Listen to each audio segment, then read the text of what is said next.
So I took a lot of quarters out of this particular location. So quarters do equal the money, makes the bag a little heavy. But dollar wise, this location is a slow location.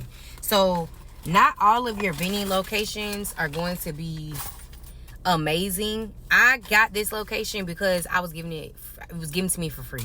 It was 3 machines, and it was 3 machines I got for free. So 1, 2, 3, 4, 6,